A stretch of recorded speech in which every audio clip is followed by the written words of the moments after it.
Just talk to us about some of the issues that are going to be discussed. One of them is the whole idea of commercializing national public broadcasters. In Kenya, they're splitting the assets into a national public broadcaster and a commercial entity. South Africa has that model, and some would really argue it doesn't work really well.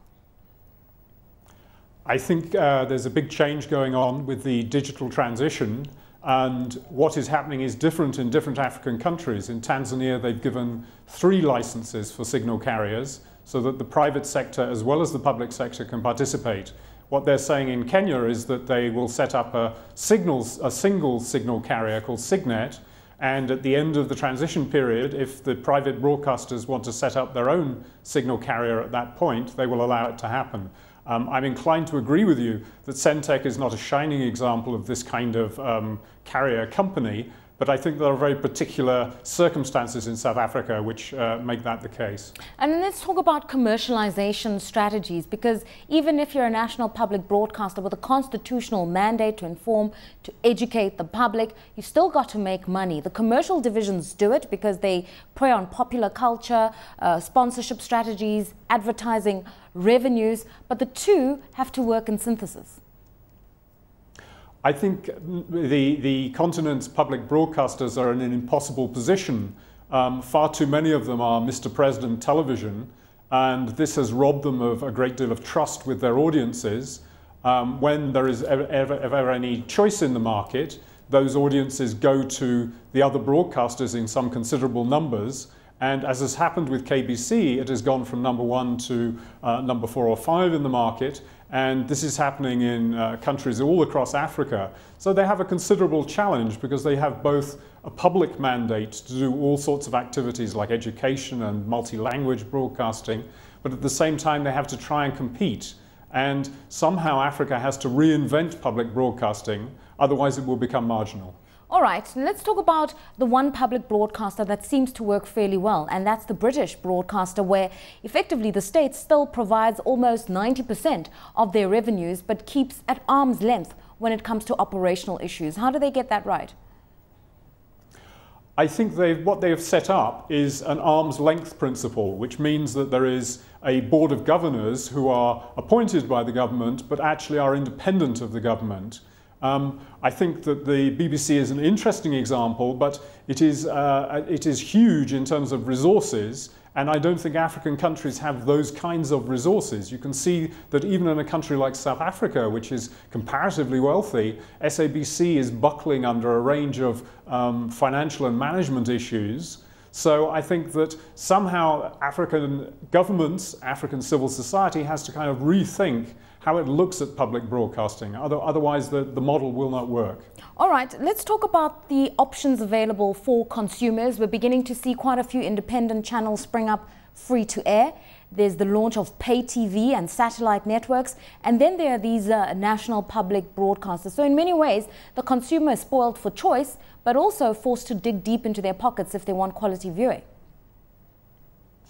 I think that there's something like 2/3 of African countries now have liberalized free-to-air markets, which means that in television terms, instead of there being one broadcaster, there can be anything up to 15 to 20 broadcasters. And what has happened is that the pay TV channels and DSTV multi-choice in particular in Anglophone countries and Canal Plus in Francophone countries have set quite a high bar in terms of how programming is done, both local and international. So people are much more choosy now than they used to be. And pay TV subscriptions have taken off because of the competition that DSTV multi-choice got from the late GTV, but is now getting from a number of other companies. So I think there is a process going on with competition that is raising the bar in terms of both local content and international content. You know, just personally and anecdotally, sometimes I get tired of watching TV. I shouldn't be admitting that on a television station right now. And that's because, as Lumkile was saying, there's too many. With the cars, for instance. For me, there's too many options, and I often get confused, and I often feel as though there's a cross-pollination of content, and I'm not sure what I'm watching anymore because it all looks so similar. What's the role of regulators in just separating the wheat from the chaff, as it were, and ensuring that it's quality content in a managed offering? I think what you say is very interesting, because I think you reflect a set of South African attitudes. It's very interesting that South Africa is the biggest market on the continent, but it only has 2 free-to-air broadcasters. So you're not really spoiled for choice in South Africa, except in pay TV. But it does seem to me that this is not the task of the regulator. It's just the task of the television stations, particularly the private television stations, to differentiate themselves, to find strategies of content and ways of presenting content that are memorable. Television, in a sense, has to be event television, so that people will make an appointment with a particular program rather than thinking, oh gosh, what's on tonight? And the challenge that is kind of sneaking up in a small way on all of the African broadcast stations is the impact of the internet. There is a national survey in Kenya done by a company called Sinovate, which shows that in the key 18 to 24 demographic, they are spending just under an hour a day on the internet and just over an hour a day watching television. Now that's quite an extreme example. Right. Television isn't going to disappear, but you can see that the edges of it is eaten away by both fragmentation and competition from the internet. And essentially what even in the African context. And essentially what that's done is created, again, a confusing situation, I'd say, for the numerous platforms that are available for advertisers. With the advent of digital media and people watching, you know, football off their handsets, what are the options for advertisers, do you think? I think advertisers are going to become much more fussy, much more demanding, because instead of having mass audiences which deliver, let's say, 5 million people, 10 million people in large blocks, you will have a range of channels that are delivering people in far smaller numbers. So actually, the advertisers are going to need to know far more about who those smaller, much more niche audiences are, and there will be a great demand for market research to understand that. At the moment, the problem in Africa is that there is only market research on audiences in about a dozen countries. And in order for the market to mature, there has to be much more of that market research available, so people can actually tell which programs are watched, who is watching them, and what their income levels are. All right, let me bring in our guest host here. It's not so much the regulatory environment, but it is the functioning of television networks, stations, operators, and the interface between them and the consumer. That's the relationship that needs to be managed.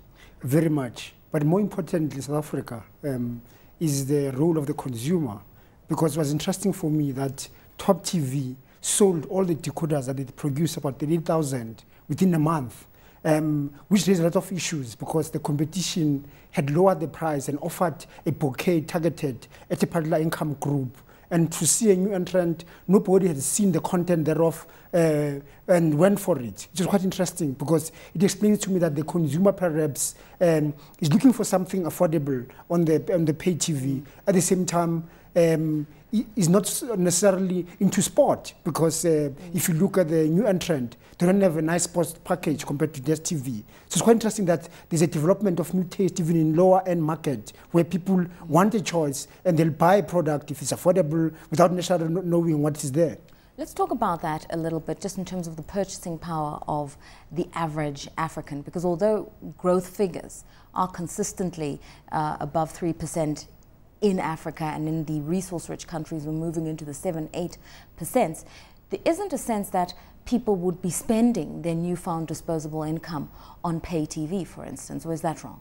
Well, what you've seen, the behavior, what you've seen is that during key sports events, is that people will go and recharge. In this case, go and pay back all the debts they owe to MultiChoice, and in order for them to view. Right. After that big event, then they go back to other ways. That is, go back to buying time for cell phone and stop doing that. Yeah. So there could be an opportunity for pay as you go within the pay channels, but at the moment it's not there. So that's why there is lapses after the big event. I'm sure in Nigeria and South Africa, a lot of those renewed contracts for the World Cup have all lapsed again because people can't afford them. All right, let's go back to Russell Southwood for a final question here. Lumkile is raising an interesting issue issue here, and that's the sporting fanatics across Africa. We had news just recently that the various soccer leagues in Europe, those rights for broadcasting had been bought up for Nigeria, and then you start seeing people flooding into the pay TV market in recent weeks because people love their sport. And that takes us back to the whole issue of content